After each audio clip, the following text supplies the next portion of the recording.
In our this lecture, we will discuss about permutation group and then do some result about isomorphism of permutation group. So this is, first of all we will define permutation. Let S be a non-empty set. Set तुम्हें पता है कि set एक कोई भी elements का combination जो है वो हम सेट थ्योरी के अकॉर्डिंग कुछ भी एक सेट हमने कंसीडर कर लिया, वो नेचुरल नंबर हो सकते हैं, वो होल नंबर हो सकते हैं, कुछ भी. A permutation on S is defined as a mapping from S to S which is both. तो अब आगे यहाँ पे हमारे पास परमुटेशन क्या होगा, S is defined as a mapping from S to S which is both, जो 1 भी हो और on टू भी हो, ऐसी मैपिंग्स, वो सारी की सारी मैपिंग्स परमुटेशन कहलाएंगी. तो अब हमें ये प्रूव करना है कि अगर हमने सारी permutations, let AS denotes the set of all permutations on a non empty set S, then AS forms a group under the operation of composition of map. कि मैपिंग जो भी डिफाइन की हुई है, नंबर सिस्टम जो मर्जी, मतलब set theory में जो जैसे भी एलिमेंट्स कहे होंगे हमें उन्हीं के साथ ऑपरेट करना है, ऑपरेशन जो दिया होगा वही ऑपरेट करना है. उस कंपोजिशंस को यूज करते हुए हमारे पास जो ये पर AS हमने परमुटेशन से रिप्रेजेंट किया, सेट ऑफ ऑल परमुटेशन, ये हमें ग्रुप बताना है. और हम फिर आगे कहेंगे कि AS will be called then permutation group. तो इसके लिए अब हमारे पास सबसे पहले हमने AS को लिया. AS क्या है, सेट ऑफ ऑल परमुटेशन, यानी कि परमुटेशन हमने क्या लिया कि mapping F is S approaches to S. ये जो मैपिंग हमने डिफाइन करी है ये 1 है एंड on 2 है. तो 1 एंड on 2 है, तो हमने यहाँ पे 3 एलिमेंट्स लिए F G H जो AS परमुटेशन ग्रुप सेट में से बिलोंग करते हैं. अगर ये परमुटेशन सेट में से बिलोंग करते हैं तो ये सारे के सारे 1 एंड on 2 मैपिंग रखते हैं F G H from S to S. तो अब हमारे पास अब यहां से रिजल्ट क्या हुआ, देखो, क्योंकि मुझे अब इसको ग्रुप प्रूव करना है तो मुझे क्या क्या रिजल्ट प्रूव करने होंगे. मेरे को क्लोजर प्रॉपर्टी बतानी होगी, associative, existence of identity and existence of inverse. तो सबसे पहले मैं क्लोजर प्रॉपर्टी पे आ जाती हूँ. क्लोजर में मैंने F और G दो मैपिंग्स ली S टू S. तो F कंपोजिशन G भी एक मैपिंग होगी S टू S के बीच में, और उसको हम डिफाइन कैसे करेंगे, F composition G is to S approaches to S is defined by F composition G X will be equal to F of G of X for all X belongs to set, जो set हमें starting में given था. तो अब हमें ये prove करना होगा, क्योंकि जो भी AS के अंदर एलिमेंट आता है वो क्या होता है, वो 1 भी होना चाहिए, वो on 2 भी होना चाहिए. यानी कि अब हमें प्रूव करना है कि F composition G is 1 as well as on 2. तो सबसे पहले मैं 1 शो करती हूँ. तो उसके लिए मैंने क्या लिया, X1 और X2 दो एलिमेंट्स कंसीडर करें, such that F composition G X1 is equal to F composition G X2. यहां से मेरे पास क्या आ गया, is equal to F of G X1 is equal to F of G X2. ये रिजल्ट मेरे पास आ गया. यहाँ पे क्योंकि मेरे पास F11 है, इस वजह से रिजल्ट क्या हो गया, G X1 will be equal to G X2. G X1 will be equal to G X2. आगे मेरे पास G भी 1 है, इसलिए क्या आ गया, X1 is equal to X2. यानी कि ये तो कंपोजिशन केवल तब ही इक्वल है अगर इन दोनों के ये एलिमेंट्स X1 और X2 सेम है. तो यहां से मेरे पास रिजल्ट क्या हुआ कि F कंपोजिशन G जो मैपिंग है ये 1 है. अब मुझे प्रूव करना है on 2. on 2 के लिए मैंने कंसीडर कर लिया कि कोई एलिमेंट है Z जो कि एक सेट के अंदर बिलोंग करता है, such that F is to S approaches to S. ये F भी 1 on 2 है और यहाँ पे Z S के अंदर बिलोंग करता है. तो इसका मतलब क्या हुआ, क्योंकि ये on 2 है तो यानी कि एक Y बिलोंग करेगा सेट S के अंदर, जिसको कि मैं फंक्शन में पुट करूंगी, जिसके करस्पोंड मुझे ये आंसर मिलेगा Z. मतलब क्या है कि Z मुझे आंसर मिला सेट S में, और क्योंकि ये on 2 है तो इसका मतलब है कि डोमेन में एक वैल्यू एग्जिस्ट करती थी Y, जो कि मैंने फंक्शन के अंदर पुट करी, जिसके करस्पॉन्ड मुझे आंसर मिला z। तो इसी तरीके से g भी मेरे पास ऑन टू है। अब g ऑन टू है तो इसका मतलब क्या हुआ, यहाँ z से स्टार्ट किया था तो अब यहाँ y से स्टार्ट करेंगे कि y बिलोंग करेगा s में, so that there exists an element x belongs to s such that g के अंदर मैंने x पुट किया तो उसके करस्पॉन्ड मुझे आंसर मिला y। यानी कि डोमेन में एक एलिमेंट था x, जो मैंने g के अंदर सब्स्टिट्यूट किया तो मुझे आंसर मिला y। तो इसका मतलब अब यहाँ पे क्या हुआ, f कंपोजिशन g है जो x, तो इसको मैं क्या लिखूंगी, f of g of x की जगह हो गया y, तो f ऑफ y की जगह क्या हो गया z। तो इसका मतलब क्या हो गया, f कंपोजिशन g मेरे पास ऑन टू है। तो यहां से वैल्यू क्या हो गई, f कंपोजिशन g, ये मेरे पास 1-1 मैपिंग भी है और ऑन टू भी है। इसका मतलब f composition g is a permutation on s। और फिर यहां से क्या हो गया, इंप्लाइज दैट f कंपोजिशन किसका एलिमेंट है, belongs to as, for all fg belongs to as। तो इसका मतलब हमारे पास as क्लोज्ड अंडर कंपोजिशन है, क्योंकि f और g बिलोंग करते हैं तो हमें प्रूव करना था f कंपोजिशन g भी as का एलिमेंट है, और ये हमने यहाँ पे ये प्रूव कर दिया।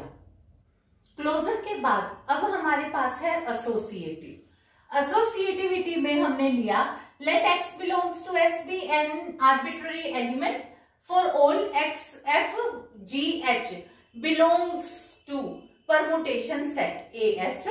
तो हमने यहाँ पे f composition g composition h एक बार f composition g composition h, इस तरीके से दोनों को डिफाइन किया। देखो जब मैं इसको एक्सपेंड करके लिखूंगी तो f कंपोजिशन g, पहले मेरे पास यहाँ आ जाएगा hx, फिर hx के साथ फिर यहाँ हो जाएगाghx, तो ये हो गया fgh। इसी तरीके से जब मैंने इसको खोला तब भी ये result f into g into h इस तरीके से आ गया, f of g of h of x। ठीक है, तो इसका मतलब ये दोनों सेम हो गए, यानी कि ये दोनों रिजल्ट सेम है। अगर मैं x को हटा भी देती हूँ तो भी for all x belongs to s ये मेरे पास रिजल्ट होल्ड करता है। यानी कि जो मेरे पास मैपिंग्स वाला सेट है as परमुटेशंस वाला, ये एसोसिएटिविटी को होल्ड करता है। अब देखो क्लोजर हो गया एसोसिएटिव, इसके बाद आ जाओ existence of identity. Existence of identity के लिए मैंने एक आइडेंटिटी मैपिंग डिफाइन करी, जिसको मैंने i is to s approaches to s ऐसे लिया कि मैं किसी भी एलिमेंट के साथ इसकी मैपिंग कराऊं तो वो एज इट इज रहे। तो ix should be equal to x for all x belongs to set s। तो इसमें मैंने दो एलिमेंट्स कंसीडर कर लिए, x1 x2 belongs to s, then ix1 is equal to ix2। और ये क्या इंप्लाई करेगा, क्योंकि आइडेंटिटी मैंने क्या लिया है, इस तरीके की मैपिंग ली है कि यहाँ से x1 ही आएगा, यहाँ से x2। तो इसका मतलब क्या हो गया, जो ये i है ये 1-1 है। और अब क्योंकि मेरे पास x आंसर आया है जो कि x s के अंदर बिलोंग करता था, जो मैंने इसके अंदर सब्स्टिट्यूट करा, जिसके करस्पॉन्ड मुझे x मिला, तो इसका मतलब है i ऑन टू भी है। तो यानी कि जो ये i आइडेंटिटी एलिमेंट मैंने कंसीडर किया है, आइडेंटिटी ये मैंने मैपिंग कंसीडर की है, ये 1-1 भी है, ऑन टू भी है। तो इसका मतलब ये परमुटेशन है और i परमुटेशन है, और किसके अंदर बिलोंग करता है, i बिलोंग्स टू as, यानी कि सेट ऑफ परमुटेशंस में बिलोंग करता है। तो अब फिर दोबारा आ जाओ, फिर f कंपोजिशन ix। अगर मैं अब इसको सोल्व करती हूँ तो देखो ये हो गया f of i of x will be equal to x, तो ये रिजल्ट हो गया f ऑफ x, यानी कि f composition i will be equal to f। Similarly I can prove i composition f is equal to f। तो इधर से मेरे पास for all f belongs to as, तो यहां से क्या हो गया कि identity i is an identity mapping. ठीक है, फिर अब नेक्स्ट अपने पास है inverse for all f belongs to as। मेरे को पता है कि f1-1 भी है, ऑन टू भी है, और हम ये रिजल्ट ऑलरेडी लोअर क्लासेस में कर चुके हैं कि कोई भी मैपिंग अगर 1-1 एंड ऑन टू होती है तो वो इन्वर्टिबल होती है। तो यानी कि अगर वो इन्वर्टिबल है तो इसका मतलब f इनवर्स एग्जिस्ट करता है। और फिर हमें ये भी पता है कि f इनवर्स भी 1-1 एंड ऑन टू होता है, यानी कि वो भी हमारे पास f इनवर्स भी एक परमुटेशन है, और जो ये इनवर्स है ये किस में बिलोंग करेगा, सेट ऑफ परमुटेशंस में बिलोंग करेगा। फिर मैंने मैपिंग डिफाइन करी, f inverse s approaches to s defined by कि जैसे मैं अगर F x is equal to Y लेती हूँ तो एफ इनवर्स वाई को हम एक्स से रिप्रेजेंट करते हैं। ये काम हम लोअर क्लासेस में कर चुके कि f inverse y is equal to x if and only if f x is equal to y. तो यहाँ पे अपने पास फिर वैल्यू क्या है कि x अगर एक एलिमेंट है कोई भी जो सेट S के अंदर बिलोंग करता है तो f x belongs to S, तो let f x is equal to y. तो यहाँ से मेरे पास क्या आ गया, y belongs to S, also f of x क्या है, y के इक्वल है। तो यहाँ पे implies that f inverse y is equal to x। तो और सिमिलरली अब मेरे पास एफ इनवर्स कंपोजिशन f, क्या रिजल्ट आया, यहाँ पे एफ ऑफ एक्स हो गया, एफ इनवर्स तो f of x is equal to y हो गया। एफ इनवर्स वाई मेरे पास किसके इक्वल है, एक्स के इक्वल है। तो यहाँ से रिजल्ट कितना आ गया, f inverse composition f x is equal to x. तो इसका मतलब इसको मैं लिख सकती हूँ आइडेंटिटी एक्स। तो इसका मतलब मेरे पास हो गया f inverse composition f is equal to identity mapping आ गया। Similarly I can prove that f composition f inverse is also an identity mapping. तो यहाँ से मेरे पास हो गया कि f inverse is an inverse of f, और यहाँ पे ए एस फॉर्म्स, इसका मतलब क्या हो गया, चारों property closure associative existence of identity और इनवर्स हमने शो कर दिया।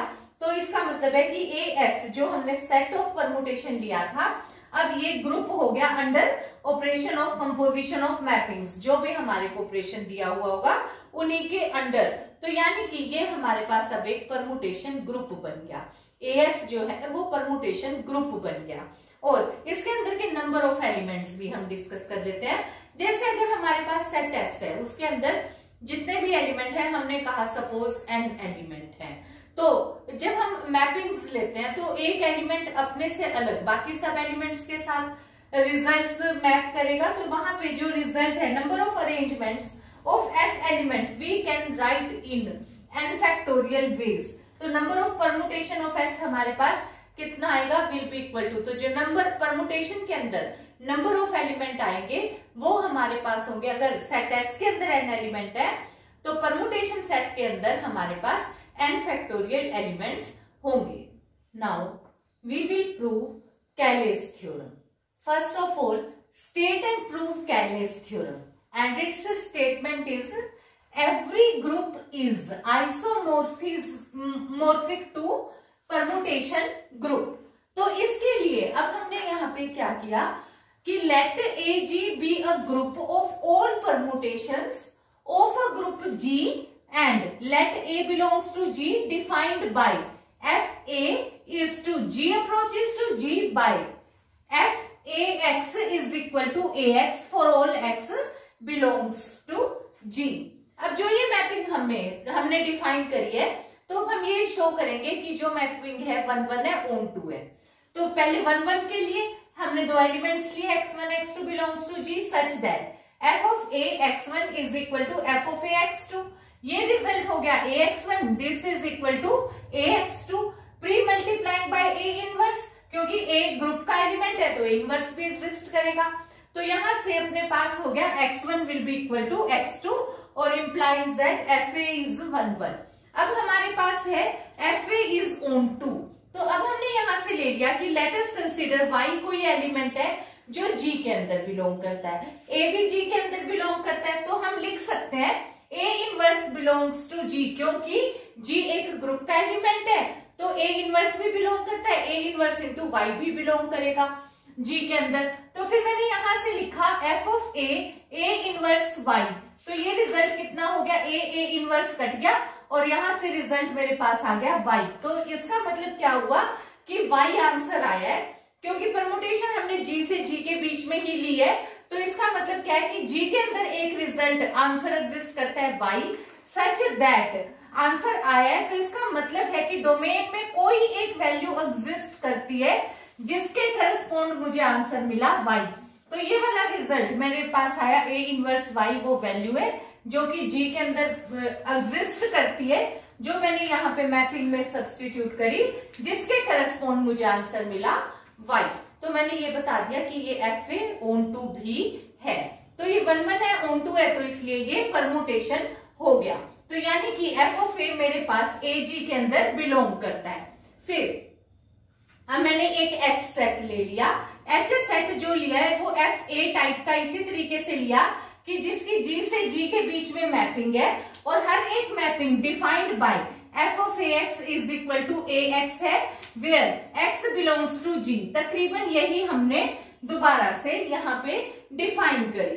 तो जो ये मैपिंग अपने पास है now f of a belongs to ag है और यहाँ पे ये वाली वैल्यू, क्योंकि ag के अंदर तो सारी ही परमुटेशंस एग्जिस्ट करती हैं, तो जो h वाली परमुटेशंस हैं वो तो सारी की सारी ये fa ये भी ag के अंदर बिलोंग करेंगी, यानी कि h पूरी तरीके से ag के अंदर बिलोंग करता है। अब कम से कम एक आइडेंटिटी एलिमेंट तो G के अंदर बिलोंग करेगी ही करेगी, तो FE बिलोंग करेगा H के अंदर और वो FE किस तरीके से होगा, EX will be equal to EX that is equal to X is equal to identity X।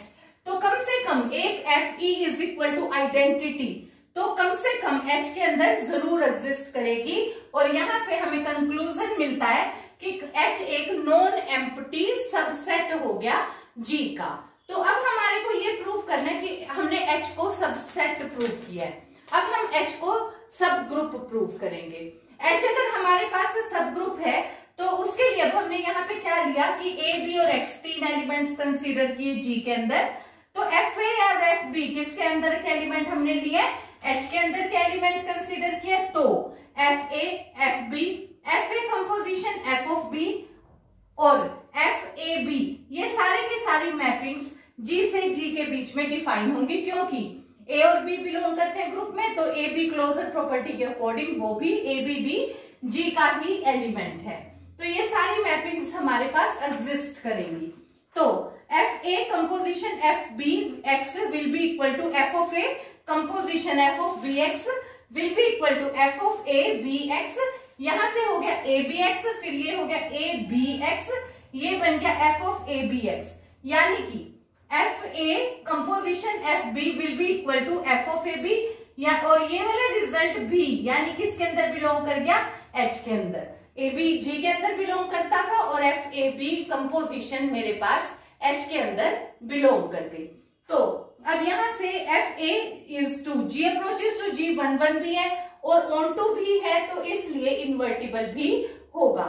Invertible है तो मैंने यहाँ पे क्या लिया, FAX is equal to AX है, तो FA इनवर्स AX अगर मैं इसका अपोजिट कर दूं तो यहां से क्या हो जाएगा, FA inverse AX will be equal to X। अब हमारे को पता है कि A एक एलिमेंट है जो ग्रुप के अंदर का एलिमेंट है, तो A इनवर्स भी ग्रुप के अंदर का एलिमेंट होगा, तो F of A inverse is to G approaches to G is a mapping and is 1 1 and on to। तो इसका मतलब हमारे पास क्या हो गया कि F of F A inverse AX will be equal to, देखो यहां से A inverse AX, ये A inverse A आइडेंटिटी हो गया और इक्वल टू X हो गया। तो हमारे को इस रिजल्ट से क्या कंक्लूजन मिला, तो यहां से FA इनवर्स AX किसके इक्वल आ गया, FA इनवर्स, देखो FA इनवर्स AX भी X के इक्वल आया है, ये देखो यहां से, और यहां से ये FA इनवर्स AX भी X के इक्वल आया है, तो दोनों X के इक्वल आ गए। तो ये दोनों रिजल्ट मेरे पास सेम हो गए और दोनों किसके अंदर बिलोंग करते हैं, H के अंदर। तो यानी कि अगर ये कंपोजिशन भी बिलोंग करे और इसका इनवर्स भी बिलोंग करे H के अंदर, तो ये सब सेट क्या हो जाता है, सब ग्रुप हो जाता है AG का। तो यहां से हमारे पास अब रिजल्ट क्या हो गया कि जो ये H है, H इज अ सब ग्रुप ऑफ AG। जो सब ग्रुप है वो ग्रुप तो है ही है AG का। Now we will define a mapping phi is to G approaches to H by phi A is equal to FA for all A belongs to G। क्योंकि अब देखो हमारे को प्रूफ करना है every group is isomorphic to permutation group, और H को हम परमुटेशन ग्रुप शो कर चुके हैं और G ग्रुप है। तो अब हमारे को इनके बीच का रिलेशन बताना है, तो मैंने phi A मतलब यहाँ पे G से रिलेशन लिया, किसके अंदर लिया, परमुटेशन के अंदर, यानी H के अंदर का रिलेशन लिया, मैपिंग ऐसे डिफाइन कर दी। तो अब मुझे ये शो करना होगा कि ये मैपिंग होमोमोर्फिज्म है, 1 1 और ऑन टू है, तो इसका मतलब हो जाएगा आइसोमोर्फिज्म है। तो सबसे पहले मैंने phi को होमोमोर्फिज्म लिया, तो यहाँ पे A B दो एलिमेंट्स कंसीडर किए ग्रुप G के, तो ये रिजल्ट क्या हो गया, phi AB will be equal to F of AB और यहां से हो गया f a composition f b, और ये किसके इक्वल होता है, phi a composition phi b. तो ये इसका मतलब हमारे पास क्या हो गया, जो फाई एक हमने मैपिंग डिफाइन करी है ये होमोमॉर्फिज्म है G इंटू एच। तो इसके बाद अपने पास यहां से फिर रिजल्ट है, हमें प्रूव करना है कि 1 1 है। 1 1 के लिए मैंने दो एलिमेंट्स कंसीडर किए G के अंदर such that phi a is equal to phi b. यहां से फाई ए किसके इक्वल है, एफ ए, और फाई बी किसके इक्वल है, एफ बी। और यहां से अगर मैं फिर for all x belongs to g के साथ मैपिंग लेती हूँ तो f a x will be equal to f b x मेरे पास हो जाएगा, और एफ ए एक्स किसके इक्वल हुआ, ए एक्स, ये किसके इक्वल हुआ, बी एक्स, एक्स किसके अंदर का एलिमेंट है, ग्रुप जी का। Post multiplying by x inverse कर दूंगी मैं, तो ये क्या हो जाएगा, a e will be equal to b e, और ई को ई क्या चीज है, आइडेंटिटी एलिमेंट है, तो यहां से मेरे पास क्या रिजल्ट मिल गया, ए इक्वल टू बी, और आइडेंटिटी एलिमेंट हमारे पास ग्रुप के अंदर एग्जिस्ट करती है, तो ये मेरे पास आ गया ए इक्वल टू बी, यानी कि ये दो मैपिंग्स तभी सेम है जब ए इक्वल टू बी है, तो मैपिंग मेरे पास 1 1 हो गई। अब लास्ट रिजल्ट मेरे पास रह गया ऑन टू। ऑन टू के लिए मैंने किया for all f a belongs to H where a belongs to G such that phi a is equal to f a. तो इसका मतलब क्या है कि एफ ए कोई एक परमुटेशन में एक एलिमेंट बिलोंग करता है, कि ग्रुप के अंदर परमुटेशन ग्रुप एच के अंदर एक एलिमेंट एफ ए बिलोंग करता है, वो किसके करस्पॉन्ड आया, जबकि ए बिलोंग करता है जी में। जो मैंने फंक्शन के अंदर ए पुट किया तो जिसके करस्पॉन्ड मेरे पास आया एफ ए, तो ये क्या चीज हो गई, फाई इज ऑन टू। तो फाई ऑन टू है, 1 1 है, ऑन टू है, होमोमॉर्फिज्म हम प्रूव कर चुके हैं, तो इसका मतलब आइसोमॉर्फिक है। तो यहां से रिजल्ट क्या हो गया, G is isomorphic to H, और यहाँ पे क्योंकि H अपने को पता ही है सब ग्रुप है परमुटेशन ग्रुप का, और यहाँ से H क्या हो गया, फिर परमुटेशन ग्रुप का सब ग्रुप है, तो H इटसेल्फ एक परमुटेशन ग्रुप है, और G आइसोमॉर्फिक, G एक ग्रुप है ये, तो group is isomorphic to a permutation group. So that is all for this lecture. Thank you.